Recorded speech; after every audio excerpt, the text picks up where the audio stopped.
मेरी रानी बिटिया, मेरी प्यारी गुड़िया, एक बात बता, तू कहाँ सोती है? अपने कमरे में। और डैडी? वो भी अपने कमरे में। और वो कहाँ सोती है? वो कौन? अरे वही। अच्छा वो आंटी, वो मेरे साथ।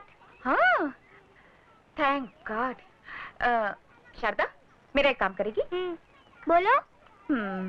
हाँ, घर जाकर डैडी से कहना, डैडी डैडी मैं तब तक खाना नहीं खाऊंगी जब तक आप आंटी को घर से बाहर नहीं निकालते और मम्मी को घर नहीं ले आते। कहोगी ना? हाँ, अच्छा बता, क्या कहेगी? मैं कहूंगी, डैडी डैडी मैं तब तक खाना नहीं खाऊंगी जब तक आप आंटी को घर से बाहर नहीं निकालेंगे और मम्मी को वापस घर नहीं लाएंगे। ऐसा मम्मी ने कहने को कहा है। अरे चुड़ैल डायर, जैसा बाप वैसी बेटी। बाबूजी, मुझे रूपा से अकेले में कुछ बातें करनी है, अगर आप लोगों की इजाजत हो तो। अब बात करने को बचा ही क्या है? तुम चुप रहो। बेटा, अपनी बीवी से बात करने के लिए किसी की इजाजत की जरूरत नहीं होती। बाबूजी, इस घर में बस एक आप ही समझदार हैं।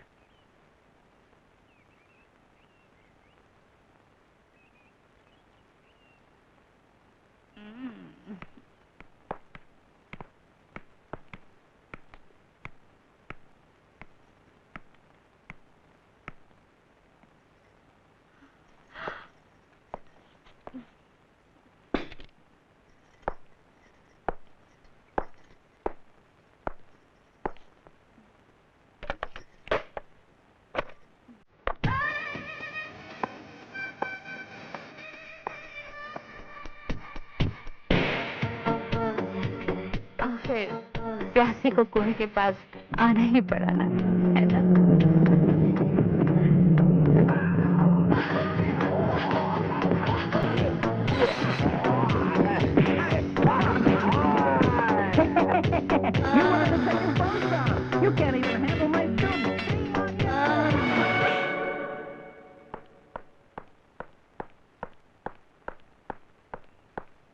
लगता है सब ठीक हो गया बेटा? जी हाँ। तो रूपा को तुम साथ ले जा रहे हो ना? अगर वो मेरे साथ अकेले चलने के लिए तैयार है तो। डरो मत, हमें से कोई उसके साथ नहीं जाएगा। मेरा ये मतलब नहीं था बाबूजी। फिर? मैं उनकी बात कर रहा था जो रूपा के हमेशा के साथी बन चुके हैं। मतलब? मतलब ये, रूपा का झूठा अभिमान, उसकी जिद, ईर्ष्या, द्वेष, बदले की भावना, अगर वो इनको हमेशा के लिए छोड़ने के लिए तैयार है, तभी मैं उसे अपने साथ ले जाने के लिए तैयार हूँ। देखिए जरा इधर देखिए, जरा देखो तो क्या हालत बनाई है मेरी बेटी की। अरे तू आदमी है या जानवर? तेरी फूल सी बच्ची को किस बेरहमी से मारा है तूने? भला कोई आदमी अपनी औरत को इस तरह मारता है, वो भी उसके माँ बाप के घर में? मेरी बहन पर तूने जो जुल्म किया है, उसका जवाब तेरी बहन की हड्डियां तोड़कर मैं अभी देता हूँ। खबरदार, एक भी कदम आगे बढ़ाया तो मैं तेरी टांगे तोड़ दूंगा।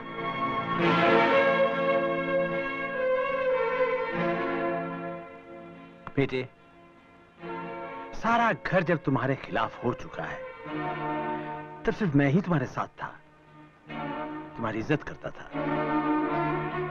मैं ये नहीं कहता कि मेरी बेटी ने कोई गलती नहीं की, लेकिन तुम्हारे जैसे समझदार आदमी का अपनी बीवी को बेदर्दी से मारना, यह गलत है। फिर तुम में और रूपा में फर्क ही क्या रहा?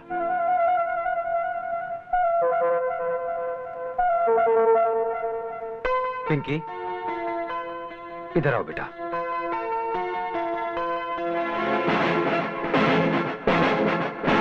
आपने कहा था कि मैं इंसान हूं या जानवर। ये देखिए, इस फूल सी बच्ची के घाव देखिए और देखकर ये बताइए कि इसे मारने वाला इंसान है या जानवर। हाँ हाँ, मैंने इसे मारा।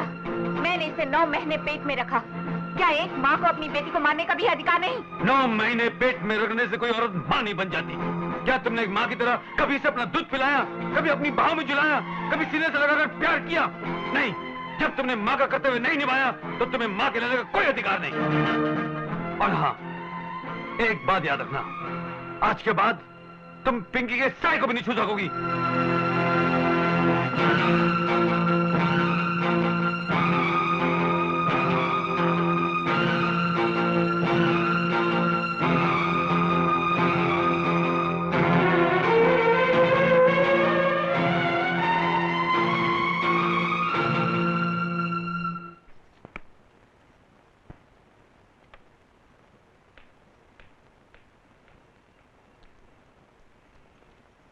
आंटी बोलो मैं बेटे। बाहर खेलने जाऊँ? अच्छा जा, लेकिन सड़क पर मत जाना। हाँ? अच्छा आंटी।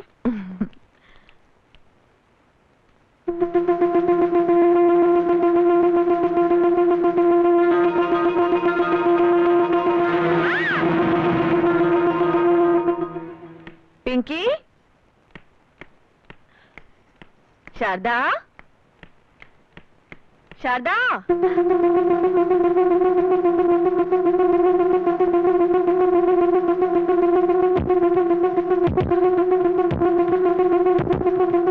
शारदा, सुनिए, आपने कहीं पिंकी को देखा? नहीं बहन, मैंने तो नहीं देखा।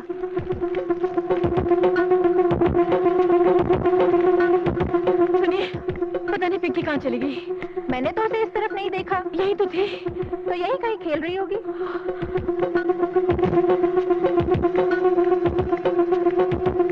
सुनिए, पिंकी यहाँ खेल रही थी, पता नहीं कहाँ चली गई। अरे तुझे क्या पता होगा, जिससे बच्चा जनने का दर्द ही न सहा हो। पराई औलाद तो पराई होती है। क्या बोल रही है बहन? क्या है बहन? तुम लोगों को कुछ काम है कि नहीं? जाओ ने अपना काम करो ने। चबर चबर चबर चबर आखा दिन करते रहता है। सुनिए, पिंकी नजर नहीं आ रही। शारदा बहन फिक्र क्यों करता है? मिल जाएगी बच्ची। मैं जाके टेलीफोन करता हूँ प्रकाश भाई को। आप फिक्र मत करो। बेबी शारदा उर्फ पिंकी, ये बच्चे कल शाम से लापता है।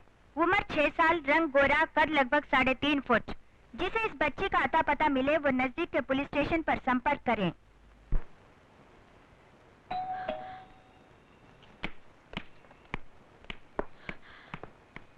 आप ही शारदा देवी हैं? जी, बच्चे का कुछ पता चला? हमें खबर मिली है कि बच्ची का खून हो गया है। क्या? ये नहीं हो सकता। हो चुका है, और उसी खून के इल्जाम में हम तुम्हें गिरफ्तार करने आए। ये आप क्या कह रहे हैं? मैं तो... जो कुछ कहना है पुलिस स्टेशन चल के कहिए। लेकिन इंस्पेक्टर साहब... मेरे साथ चलिए।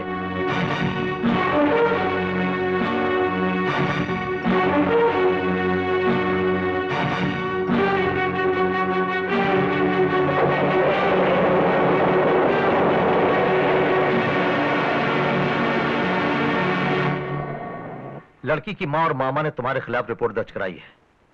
लड़की के बाप के साथ तुम्हारा नाजायज रिश्ता था, और चूंकि वो लड़की तुम्हारे प्यार के बीच कांटा बन गई, इसलिए तुमने उसे मार डाला। ये झूठ है इंस्पेक्टर।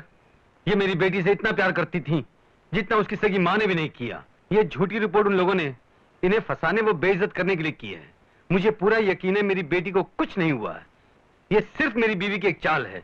मेरी आपसे रिक्वेस्ट है कि जल्दबाजी में आप लोग कोई गलत फैसला ना करें। बिना सबूत के पुलिस गलत फैसले पर पहुंचती ही नहीं। हवलदार,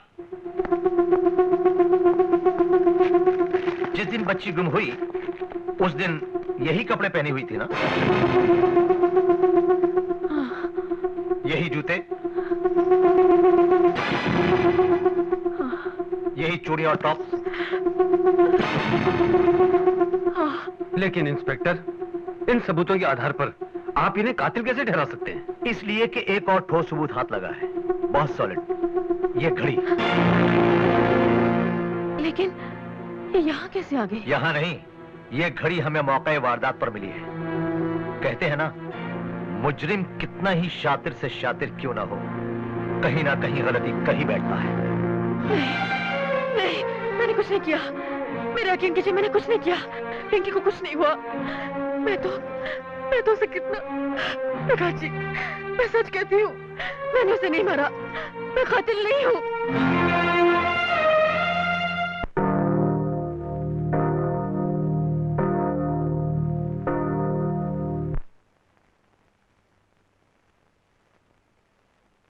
योर ऑनर, गवाह पांडुरंग का बयान मौके वारदात पर मरी हुई बच्ची के कपड़े और खुद मुल्जिमा की घड़ी से यह साफ जाहिर हो चुका है कि अपने और अपने आशिक के बीच का कांटा निकालने के लिए मुल्जिमा शारदा देवी ने बच्ची को बेरहमी से कत्ल कर दिया।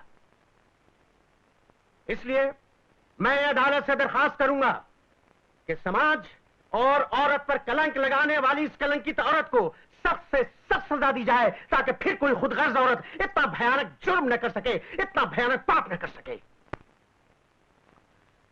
योर ऑनर, पब्लिक प्रोसिक्यूटर साहब सिक्के के एक ही पहलू को ठोक बजाकर अदालत को किसी एक फैसले पर पहुंचने के लिए मजबूर कर रहे हैं, जबकि ये बात सभी जानते हैं कि सिक्के का एक दूसरा पहलू भी होता है जिसे नजरअंदाज करना कानूनन जुर्म है। योर ऑनर, सिक्के के इसी दूसरे पहलू यानी कि शारदा देवी पर लगाए गए इल्जामों पर उनके वकील की हैसियत से मैं एक नई रोशनी डालना चाहता हूं। इजाजत है। ना ना ना ना ना मुन्ना, तुम कहाँ चले हैं? तुम तो मेरी सर्चलाइट हो। तो तुम्हारा नाम पांडु है? जी साहब। भाई पांडुरंग, क्या काम करते हो? मच्छी पकड़ता हूँ साहब। अच्छा अच्छा, दरिया पर? जी साहब। तो मंगलवार के दिन भी तुम मच्छी पकड़ रहे थे? जी साहब। अच्छा अच्छा, मछली क्यों नहीं पकड़ी, सिर्फ कपड़े क्यों पकड़े? ये सब किनारे पर ही पड़ा हुआ था साहब। सब क्या? यही घड़ी, कपड़े, जूते। अच्छा अच्छा, सब कुछ मिला, लेकिन लाश? लाश? लाश कहाँ मिलती साहब, इतना गहरा दरिया है, डूब के मर गई होगी बेचारी। हाँ, तुम्हारा मतलब है कि कातिल ने तुम्हें गवाह बनाने के लिए पहले तुम्हारे सामने अपनी घड़ी उतार कर रखी और फिर बच्ची के कपड़े, और फिर देखते ही देखते उसे पानी में धकेल कर मार डाला। Order order. योर ऑनर, ये बात सभी अच्छी तरह जानते हैं कि समुंदर इंसान की तरह लालची नहीं होता। वो अपने अंदर कोई चीज छिपा कर नहीं रख सकता। इसके बाद भी अगर बच्ची का कत्ल हुआ होता तो लहरों ने लाश को किनारे पर पटक दिया होता और अब तक लाश मिल गई होती पुलिस को मिलावट। क्यों भाई, ठीक कह रहा हूं ना? और वैसे भी तुम तो मछुआरे हो, समुंदर का स्वभाव अच्छी तरह जानते होगे। बताओ, लाश को कहां छिपा रखा है? सब लाश मैं नहीं जानता साहब। कितने पैसे मिले थे झूठी गवाही देने के? कितने पैसे मिले थे? सब 200 रुपए मिले थे किसने साहब। दिए थे वो 200 रुपए? वो रूपा देवी ने दिया साहब, रूपा देवी ने।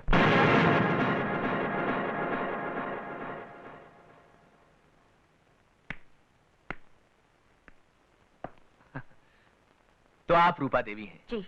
आप कितना पढ़ी हैं? बीए। और आपके पति? मैट्रिक। बीए पास होते हुए भी आपने एक मैट्रिक पास लड़के से शादी की, ये कैसे? ये शादी मैंने नहीं की, मेरे पिता ने करवाई थी। इसका मतलब आपकी इस शादी में कोई दिलचस्पी नहीं थी, कोई मर्जी नहीं थी? Objection your honour. शादी में दिलचस्पी लिए बिना ही ये एक बच्चे की मां कैसे बन गई? योर ऑनर, इस तरह मेरे और मेरे गवाह के बीच में टांग अड़ाना कानूनन जुर्म है। You may proceed. आखिरी बार अपनी बच्ची को कब मिली थी? उसके स्कूल में। आप उसके स्कूल क्यों गई थी? बच्चे से ये कहने कि वो अपने डैडी से मुझे मिलाने में मदद करे। ओह, मतलब ये कि बच्ची तक तुम्हें तुम्हारी ममता नहीं, तुम्हारा स्वार्थ खींच कर ले गया। और जाहिर है कि जब बच्ची ने तुम्हारी बात नहीं सुनी तो तुमने उसे पीटा होगा।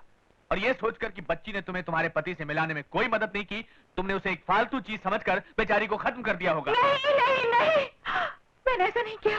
Objection your honour. क्या दुनिया की कोई भी मां अपने छोटे से स्वार्थ के लिए खुद अपनी औलाद का खून कर सकती है? अरे क्यों नहीं कर सकती? महाभारत सीरियल में गंगा ने अपने बेटों को पानी में नहीं बहा दिया था क्या? बात करते हो यार, मतलब क्या तुम्हारा? Order order. योर ऑनर, मैं पूरे यकीन के साथ कह सकता हूं कि बच्ची की कातला खुद उसकी मां रूपा देवी है। I object your honour. मेरे काबिल दोस्त सिर्फ हवा में बातें कर रहे हैं। अभी तक इनके पास कोई सबूत या ऐसा कोई गवाह नहीं मिला है जिसने अपनी आंखों से रूपा देवी को कत्ल करते हुए देखा हो, इसलिए योर ऑनर, मेरी चिरा भी पूरी नहीं हुई है। You may proceed. Thank you. ये जो औरत आपके सामने खड़ी है, इसे आपने पहले कभी देखा है? जी हाँ, कहाँ? मेरे बगल वाले घर में। क्या ये औरत अभी भी वहीं रहती है? नहीं, अब ये मेरे घर में रहती है। आपके घर में? क्या आप अदालत को इसकी वजह बता सकती हैं? मैं बताता हूं। क्योंकि आपके ख्याल में आपके पति में और शारदा देवी के बीच कुछ नाजायज ताल्लुकात चल रहे हैं, है ना? हाँ। तुमने अपनी आंखों से कभी कुछ देखा? नहीं, मैंने सोचा। सोचा, सिर्फ सोचा रूपा देवी, देखा नहीं। योर ऑनर, अभी अभी मेरे काबिल दोस्त ने कहा कि बिना अपनी आंखों से देखे किसी फैसले पर पहुंचना गलत है, जबकि रूपा देवी ने बिना अपनी आंखों से देखे मेरी मुवक्किला शारदा देवी पर ऐसे घिनौने इल्जाम लगाए हैं कि उनका खुद अपने मोहल्ले में सर उठाकर चलना नामुमकिन हो गया। उनकी परमानेंट नौकरी चली गई, यहां तक कि बेचारी की सगाई भी टूट गई। योर ऑनर, योर ऑनर, अगर किसी को जान से मार देना कानूनन जुर्म है, तो किसी के चरित्र की हत्या करना भी एक संगीन जुर्म से कम नहीं जो रूपा देवी ने किया है। योर ऑनर, जिस औरत को ऐसे अपराध करने की आदत सी पड़ जाए, उसके लिए अपनी बच्ची को मारना भी बहुत बड़ी बात नहीं। इसलिए मैं अदालत से दरख्वास्त करता हूं कि श्रीमती रूपा देवी को उनके अपराध के लिए उचित दंड दिया जाए। That's all, your honour. इस मामले का फैसला अदालत कल तक मुलतवी करती है।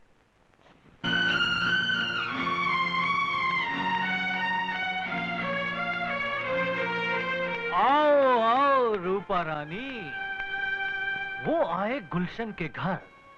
कभी हम तुमको, कभी अपने आप को देखते हैं। गुलशन, मेरी बच्ची कहाँ है? बच्ची यहीं कहीं खेल रही होगी। तुमने कहा था कि तुम्हारी तरकीब से मेरे पति उस औरत को बाहर करके मुझे घर ले जाएंगे, इसलिए मैंने तुम्हें अपनी बेटी का अपहरण करने दिया। लेकिन अदालत में पांसा पलट चुका है, उल्टा इल्जाम मुझे पर लगाया जा रहा है। इससे पहले कि इस झूठे खेल के कारण मुझे हथकड़ियां लगे, मुझे मेरी बच्ची वापस कर दो गुलशन, मेरी बच्ची वापस कर दो। घबराओ मत रूपा। अरे कहीं ऐसा भी हुआ है कि गवाही मुजरिम बन जाए? देखो, तुम मुझ पे भरोसा रखो। जिस औरत ने मुझसे मेरी नौकरी छीनी है, जिस दिन मैं उससे बदला ले लूंगा, तुम्हें तुम्हारी बच्ची वापस कर दूंगा। तुम बिल्कुल फिक्र मत करो, तुम जाओ। हैं? बिल्कुल चिंता मत करो। शाबाश, हैं? जाओ जाओ। अरे हैव फेथ इन मी, सब ठीक हो जाएगा। तुम्हारी बच्ची तुम्हें मिल जाएगी। अरे तुम्हारी बच्ची क्या, तुम्हारा हस्बैंड भी वापस आ जाएगा। शाबाश, गो। अपन को एक बात समझ नहीं आया गुल्लू। रूपा को बोला उसका बच्ची वापस हो जाएगा, उसका मतलब क्या? मेरा नाम क्या है? गुलशन। हाँ, तो मैं जो भी करता हूँ जरा हट के करता हूँ। अच्छा बच्चू, तो ये बात है। तो अब तेरे साथ भी जो कुछ होगा ना, जरा हट के होगा, क्योंकि हम किसी से कम नहीं, समझा ने? हाँ।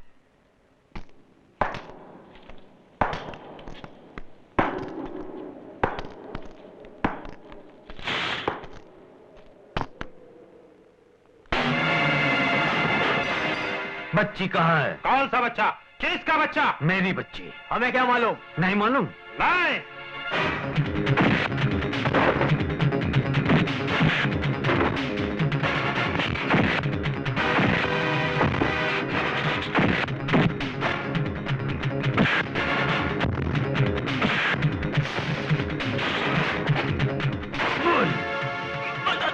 बता दो।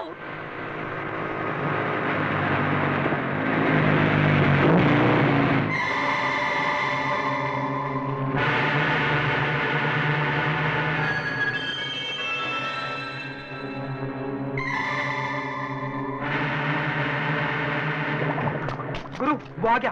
कौन? इस बच्ची का बाप। वो मुझ तक नहीं पहुंचना चाहिए। खत्म कर दो इसको। ठीक है, अब चलो।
बच्ची, तेरे डैडी को देख, कितना बुज़दिल है। तुझे फेंक दूं? हैं? फेंक दूं? हैं? आगे आएगा? आजा, ले ले।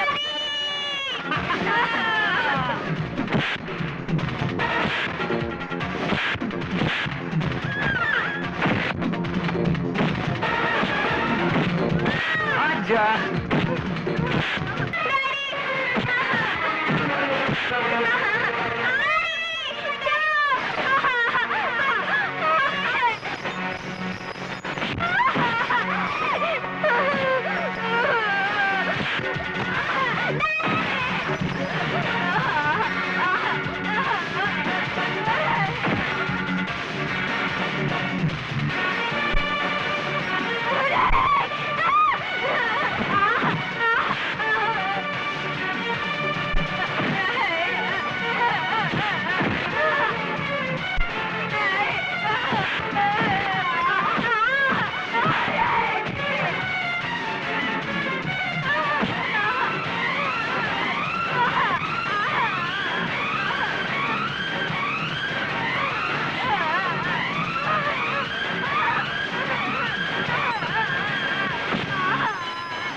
रुक जाइए योर ऑनर।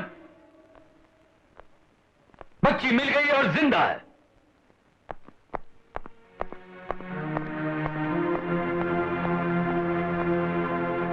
यही है वो शख्स जो मेरी बच्ची की जिंदगी से खेल रहा था, इसीलिए इसे किडनैप किया था।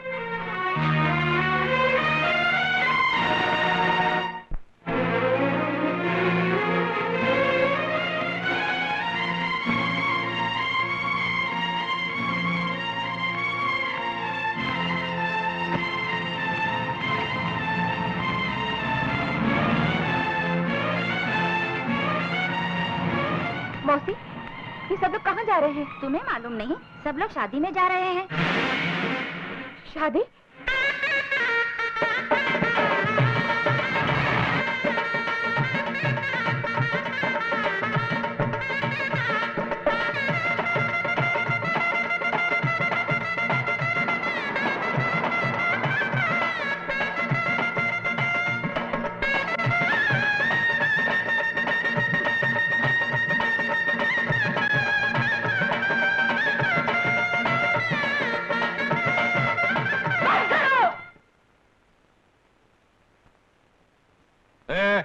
मेरे कहने पर तुम यहाँ आए, मैंने तुमको पैसे दिए, इन मैडम के कहने पर बंद कर रहे हो, ये कानूनन जुर्म है। चलो शुरू करो। आओ बेना आओ, ये लो फूल डालो।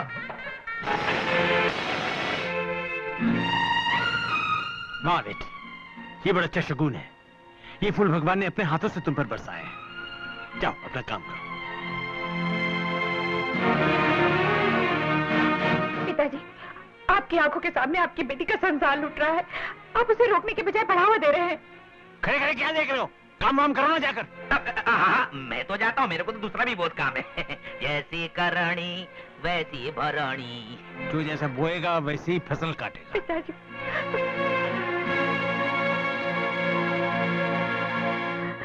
ये क्या माँ, जब भी मैं मुसीबत में होती थी तो तुमने मेरा साथ दिया, मेरे आंसू पहुँचे, और आज अपनी बेटी का मंगलसूत्र छीनकर पराई औरत के गले में डाल रही हो। क्या कर रही हो माँ? फालतू औरतों से फालतू बातें क्यों कर रही हो? पूजा की थाली तैयार करो, मुहूर्त का समय हो रहा है। भैया, अब तुम्हारे लिए मैं फालतू हो गई। ठीक है, ये लो। सुनिए। अरे आप आइए आइए। पिंकी बेटे, जरा इन्हें बिठाइए। आइए आंटी। आंटी, तूने मुझे आंटी कहा? देखो, तुम बदले तो बदले, मेरी बेटी की बुद्धि भी भ्रष्ट कर डाली। अरे नहीं नहीं, बच्चे तो भगवान का रूप होते हैं। इनके साथ जो जैसा व्यवहार करता है, इनके दिमाग पर वैसी ही छाप पड़ जाती है, जो लाख चाहने पर भी मिटाई नहीं जा सकती। अब आ ही गई हो तो शांति से बैठो, अपना आशीर्वाद दो। शादी के बाद मुंह मीठा करके खुशी खुशी घर जाओ। नहीं, तुम्हें छोड़कर अब मैं कहीं नहीं जाऊंगी, तुम्हारे साथ ही रहूंगी। साथ रहोगी नहीं, साथ रहती थी, और अब वो भी एक भूली हुई कहानी हो चुकी है। इसके अलावा कोई और मदद चाहिए तो बोलो। यहाँ शहर के बड़े बड़े लोग मौजूद हैं, तुम चाहो तो तुम्हारे गुजारे का इंतजाम करवा सकता हूँ। मुझे किसी और से कुछ नहीं चाहिए, मुझे चाहिए तो तुमसे, सिर्फ तुमसे। अब तो तुम ही मेरी डूबती नैया को किनारे लगा सकते हो। देखो जी, मुझे नादान समझकर माफ कर दो। मैंने जो कुछ किया उसका अंजाम ये भी हो सकता है मैंने आज ही जाना। मुझे अपना लो, मैं तुम्हारे बिना नहीं जी सकती, नहीं जी सकती। अब जानने से क्या फायदा? ना बूढ़ा तोता राम राम सीख सकता है, ना अंधा आदमी सूर्य नमस्कार कर सकता है। फिर भी अगर सिर्फ मैं ही वो आदमी होता जिसे तुम्हारी वजह से मुसीबतें झेलनी पड़ी, तो मैं तुम्हें माफ कर देता। अपने लिए ना सही, अपनी बेटी के लिए तुम्हें दोबारा अपना लेता। लेकिन जिसने तुम्हारी वजह से अपना वर्तमान, अपना भविष्य सब कुछ खो दिया, यहाँ तक के मुल्जिम बनकर कटघरे में खड़ा होना पड़ा, वो तुम्हें कैसे माफ कर सकती है?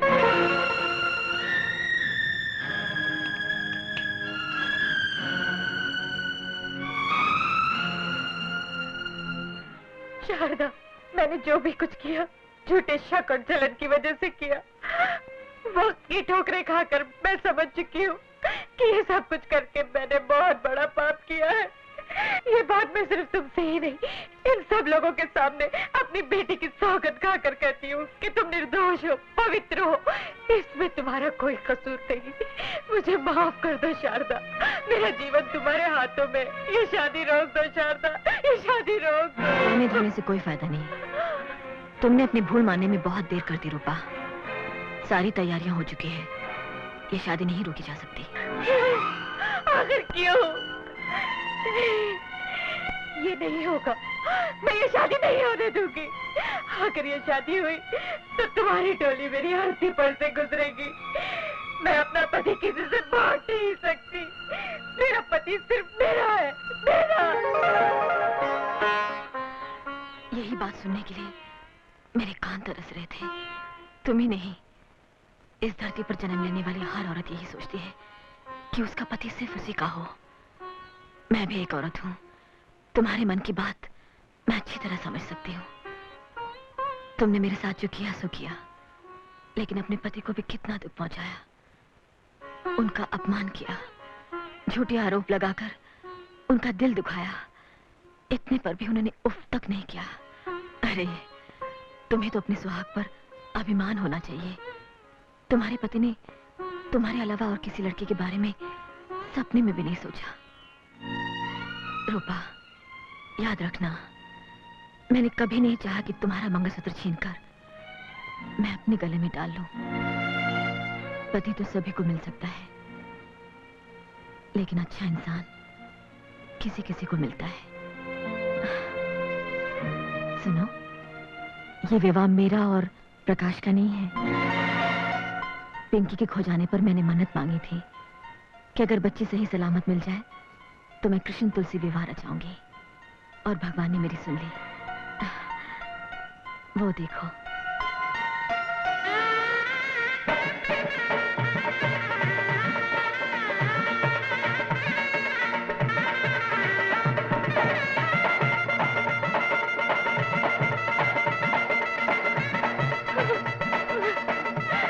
मुझे माफ कर दो, मुझे माफ कर दो।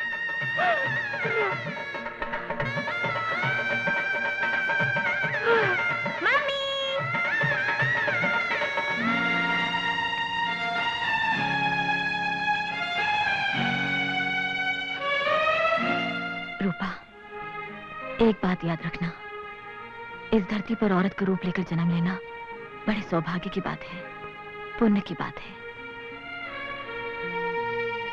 पति के जीवन में कभी तूफान बनकर मत गुजरना, हमेशा ठंडी हवा का झोंका बनकर रहना।